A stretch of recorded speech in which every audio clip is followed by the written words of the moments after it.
he's good enough, but he's not big enough to be a lock.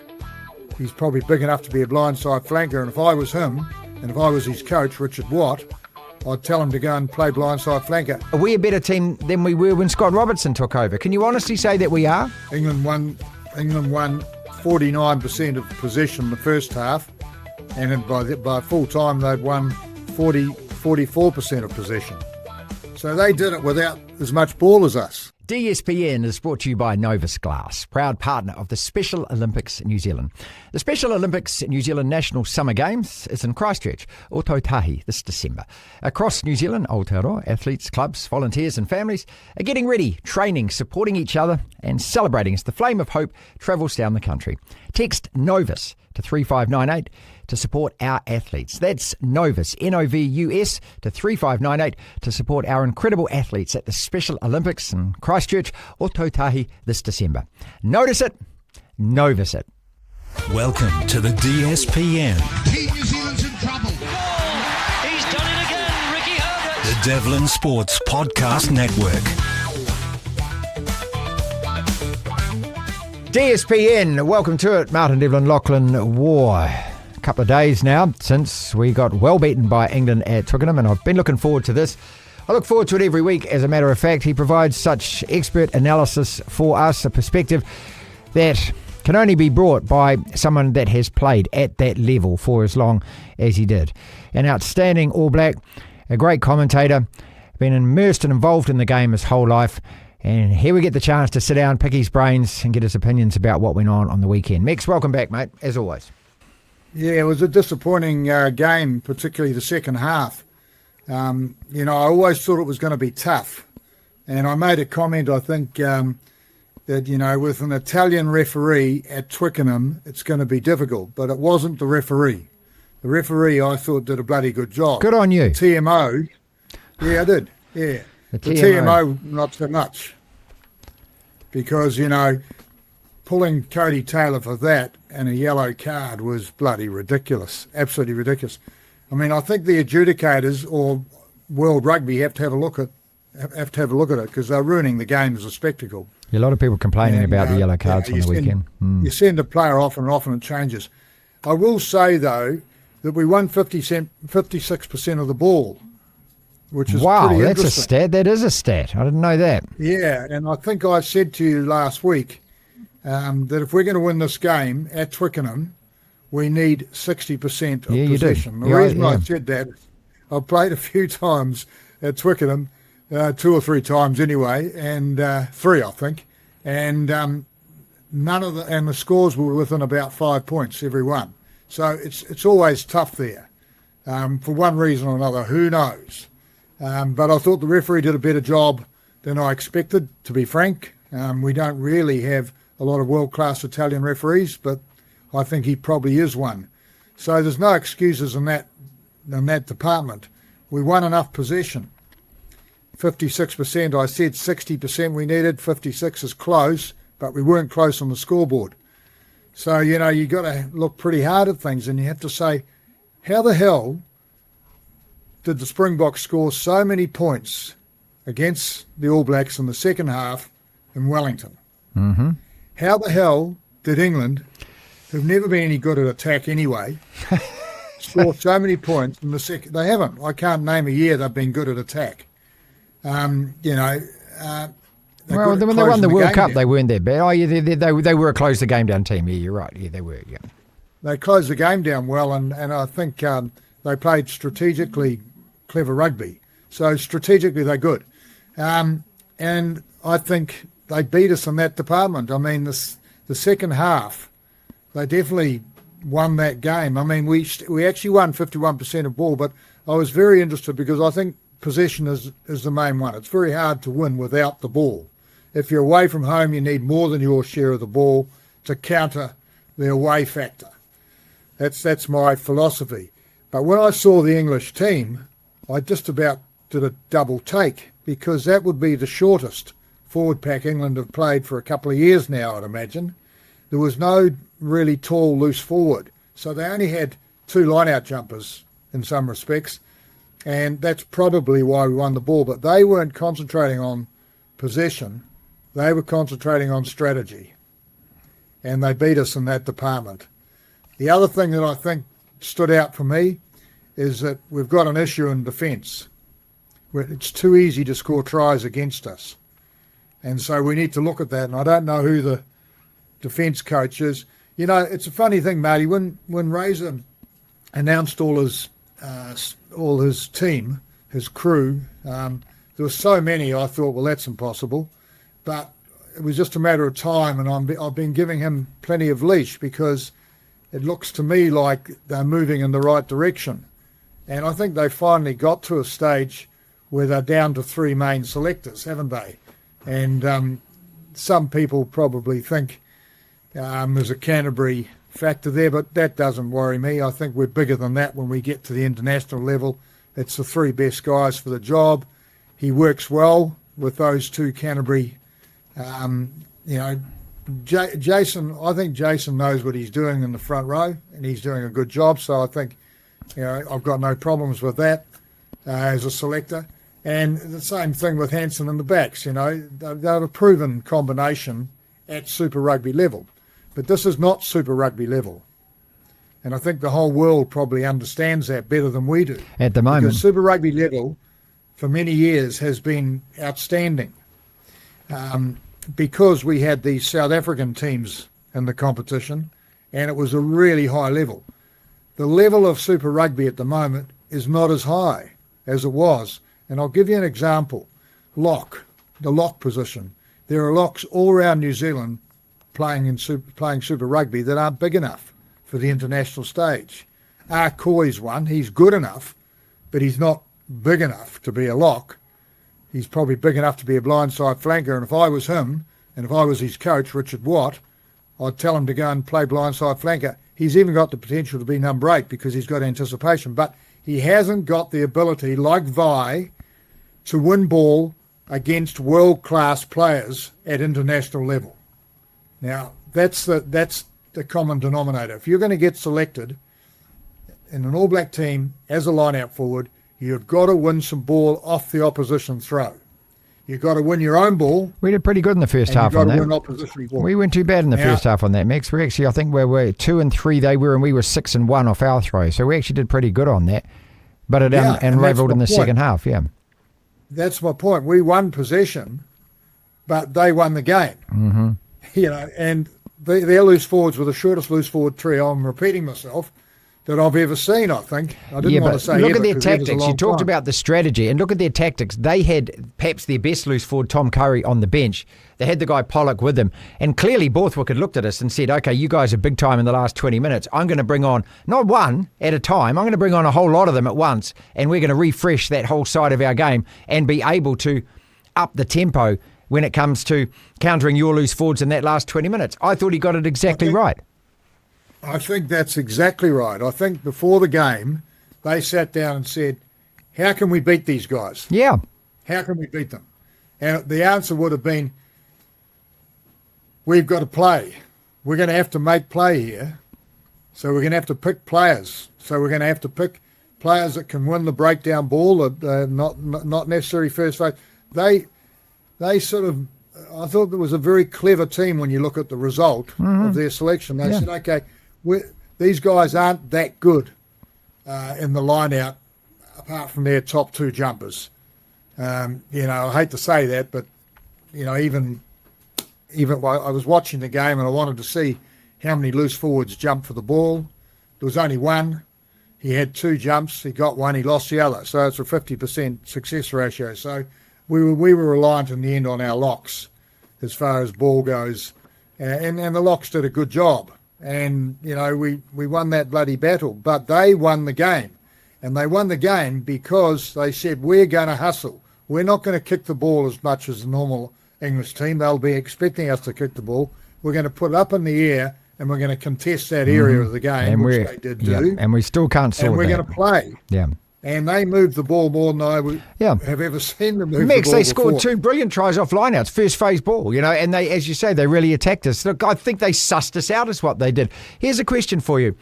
when you look at where this team is at, and this is where I think we got to be really honest about where the All Blacks right now are at, and everyone that is involved and in charge, and where this team can go from here. You look at us from the start of the year, look at us from when we played the Box in Wellington, then we lay a performance like that, just as you think we're actually getting some momentum. Are we a better team right now than we were at the start of the year? Are we a better team than we were when Scott Robertson took over? Can you honestly say that we are? No, I'm not sure I can answer any of those questions, but I do think that they've narrowed down their best 15. Now, people say, well, you've got to be a team of 23 today. And you do. There's no doubt about it. But you've still got to have a starting 15. And I think they might have nailed that down. They're getting closer and closer all the time. And I think it's more simplistic in that regard. But strategic rugby is the key at that top level, because when you get teams like France, England, New Zealand, Ireland at the moment, and of course the best of them all, South Africa, you've got 5 teams. Anyone can win one of those Argentina games. add to that list, Max. Give them that respect too, mate, because I think... Yeah, they're definitely climbing. Yeah. They're definitely climbing, and so is Scotland. But those 5 that I mentioned, the result could go either way. The game today is much more fickle because there's too much interruption by TMOs. You know, I just think that it's ruining the game, and they've really got to think hard about it. Keep those guys out of it. Give the game to the referee. I mean, that guy was a competent referee. He didn't need that guy coming in, poking his nose. But obviously World Rugby are instructing him to do that, aren't they? That's the thing. Like, he's not sitting there, I just think, just looking at the game going, I'm going to interject myself. He's been told to do that. So it's the fish heads up the top. I don't know about that. You don't think so? I don't know about that. Some of those guys are a bit officious, and they'd be sitting there saying, gee, I've got to do something in this game. I can't be silent. I hope not. I hope it's under instruction, because if it's under instruction, you know, then that can be fixed, isn't it? But look, back to that question though. I mean, do you retain the confidence in Scott Robertson? I don't think there's any point removing him from this job, and there's been calls for that. I just don't think that is what needs to happen right now. But do you retain confidence in everyone that he has got around him, given where the All Blacks are at, or given the progress or lack of that we're making? Well, I'd like to think I'm not fickle by nature. And there's a hell of a lot of fickle people out there yelling and screaming at the moment, but there's also some astute people saying a few things, aren't there? I mean, Jeff Wilson has been pretty strong on what he said in the last couple of days, and so's Beaver. And I think Beaver's smart and he's astute. So, you know, you'd have to think pretty hard, and so Scott Robertson will be thinking pretty hard. But no, I actually think they've probably got what they wanted to get as a selection panel, but they're new boys to the game. Well, that's not good. That's not an excuse, though, is it? You can't. I don't like this learning on the job as an All Black coach thing. I just don't think that this is the team where you do learn on the job. You learn to do the job before you get to that job, don't you? I agree entirely. I agree entirely. You know, there's no doubt about that. No, I'm not writing these guys off yet. I'm bloody disappointed. I mean, losing to England, I was worried about that game, and they lost, and it's a bugger, because, you know, that will really enrich England. They will get stronger and stronger because of that one. So I think that's got to be good for the world game anyway. But we've got to think about our situation, and you know, it's very easy to panic and bloody do drastic things like I'm hearing on the radio and on the TV. I mean, you know, we've lost that game, but I'm hoping that they've learnt so much out of this last 12 months. But they're just going to go on and get better. Well, but we can't rely on hope, Max. We can't. Our game plan can't be, let's hope that we get better. We've got to actually look at actually getting better, don't we? Yeah, and my confidence is dented. My confidence that, you know, Razor would come through is dented. Razor has the unique ability of bringing people together, but there's something not quite right, because you can't lose by that many points in the second half in 2 games, one against South Africa and one against... That's the worry. So there is something wrong. Defence is an issue. I mentioned that before, and I don't know who the defence coach is. Tamati Ellison, I think it is. But this is part of the problem. We've got so many of them. I just wonder whether there's way too many voices going on in there. And you look for patterns, I don't think you? they've changed it though, haven't they? Well, Well, they changed the I think it's coach. Ellison. I think they might have, but I don't know. But to score that many points against the All Blacks in the second half, two teams have done it now. One at their home, one at our home. Yeah. You know, pretty disappointing. And after that first game, when the Springboks gave us such a hiding in the second half, I'm sitting there speechless. I didn't know what had happened. Okay, I'm just getting it in the air. So Hansen and Holland were defence coaches, and now it's Ellison. Donald. Leon McDonald, and so coming to Ellison, yeah. So whether it's Ellison now. So Mix, what do you do? What do you do now, mate? But, you know, that in itself is an issue, isn't it? Yeah, I think so. I mean, again, I assume you're talking about this year. They started off this year with two coaches doing defence, and now they've moved to a since third the start coach. of the tenure, yeah, three defensive coaches. That's what I think it is. No, I'm not sure I can answer any of those questions, but I do think that they've narrowed down their best 15. Now, people say, well, you've got to be a team of 23 today, and you do. There's no doubt about it. But you've still got to have a starting 15. And I think they might have nailed that down. They're getting closer and closer all the time. And I think it's more simplistic in that regard. But strategic rugby is the key at that top level, because when you get teams like France, England, New Zealand, Ireland at the moment, and of course the best of them all, South Africa, you've got 5 teams. Where do you sit though now with sorry to interrupt, but where do you sit now though with what we do against Wales? This is a really important test match. It was always important, but it's really important now because do you play that same team and give them a chance to regroup and give them a chance to prove that they can actually get it together, or do you use this opportunity now in front of us and go, okay, well there's a lot of guys on tour that haven't played. What are they doing? Do we need to give them a game? Do we need to open up the selection and go, okay, Ruben Love's been mentioned, other guys that, what have we got to lose? Do you take that approach to this game? No, you definitely don't take that approach. No, this has to be a carefully selected team. They have to finish strong. I mean, the whole of the New Zealand, all the All Black supporters all around the world are very disappointed and shattered, one may say, at the moment.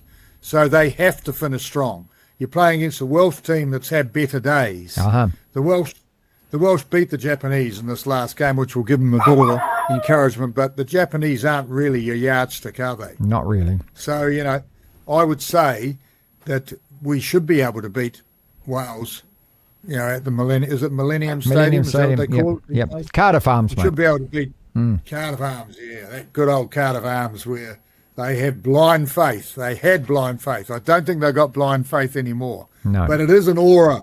It is an aura that's unique, or it was an aura that's unique. And that's the marvellous thing, actually, about the UK. You go to Murrayfield, it's a completely different sense, feel, aura than it is at Twickenham. And then you go to Cardiff, and wow, that's different again. I mean, that's crazy. That's out there mad, So it's going to be tough. It's going to be tough, but they'll have to throw as much as they can at it, but they have to change some positions. And I think he's already said, Razor said there will be changes. Yeah, he did say it yesterday. You can't have that many points scored against you and pick the same bench. I mean, at half-time, well, I think till Cody Taylor, Roygard and Cody Taylor were the two turning points. Mm-hmm. Cody Taylor being sent off with the yellow card, and Roygard leaving the field with injury. I assume it was injury. It's injury, yeah. That was the turning point. The second half, England won that. There's no doubt about it. England won that second half. We won the first half probably, and they won the second half. But the second half was crucial. So, they're going to change some players because that bench didn't do the job. And the defensive pattern will have to change because that's not working. When you have a mess like that in the middle of the game, from in the middle of the backs, where they run into each other, and it was from first phase ball, something's quite wrong there. I don't know what it was. But anyway, that's my view on it. The bench isn't doing the job, or the other bench, as you so rightly pointed out, are better at doing the job. Well, again, this is a team that I just wonder whether or not, and I'll leave you with this and love your thoughts on it. When you look at us, are we an easy team to figure out and to beat? You know, you throw it up in the air. We're not really great at contesting high balls. Get it down our end of the field like they did. I thought their territory game was brilliant, Mex. It was old school rugby, wasn't it? Get it down there, get something from it, get some points from it. I mean, to me, it was just simple stuff. And then in the second half, they really came at us and they decided that they would attack us and try and actually, you know, when we had our best guy, Roy Gutt, off the field, you know, we were vulnerable and they exploited that. So are we an easier team to beat at the moment? Because that's not a great thing for the All Blacks if we are. Yeah, I think we are. I mean, the point is, England won 49% of possession in the first half, and by full time they'd won 44% of possession. So they did it without as much ball as us. Right. And there was no problem with the main referee. So you'd have to say it's a poor showing, and that they got better as the game wore on and we didn't. Exactly right. You know, so I think there'll be some serious thinking going on. What changes will they make? I think they'll make a change at halfback if Roy Guard's available. He'll obviously come back. Otherwise, they'll have to look at that.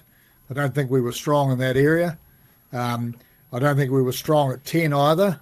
I think that we didn't have good. You know, we didn't dominate that 10. Whoever did, because when Bowden went off, it was about 20 minutes to go, wasn't it? Yep. Off the top of my head. So, you know, that 10 position is a vital position in the team, 9 and 10 vital, and we didn't do so well at 9 and 10 in that game, so they'll think hard about that. The defence wasn't so good, so they'll think hard about that as well. There'll be some changes. But, you know, I wouldn't go changing the front five that much. I think Ryan's probably doing a pretty good job there. I mean, Lord has definitely launched himself into reckoning. There's no doubt about that. So we've got locks again, albeit inexperienced, except for Barrett, inexperienced. And I think the front row's not too bad. So for once in a while, I think the tight forwards are looking okay. But I'm not so sure about the loose forwards. I'm not so sure about the backline combinations at the moment. There's also got to be a bit of thinking about go forward ball. You know, if we're winning that much ball, how much of it is stationary ball or go backwards ball? Because they picked the loose forward trio, didn't they, that wanted to hustle. Mm-hmm. They wanted to hustle. Yeah. And they hustled. And it was successful. So it's not that complex, so they need to sort those things out. Huge thank you to Novus Glass for sponsoring this episode of the DSPN and for being a proud partner of the Special Olympics New Zealand. This December, over 1,200 incredible athletes, along with hundreds of volunteers, coaches and other support staff, will be making their way to Christchurch or Tautahi for the Special Olympics New Zealand 2025 National Summer Games. Novus Glass is proud to be supporting something special, and you can help support the athletes too by texting Novus to 3598. That's Novus, Novus 3598. Thanks again, Novus Glass, for supporting us here on the DSPN. Windscreen, crack or chip, notice it, Novus it. DSPN.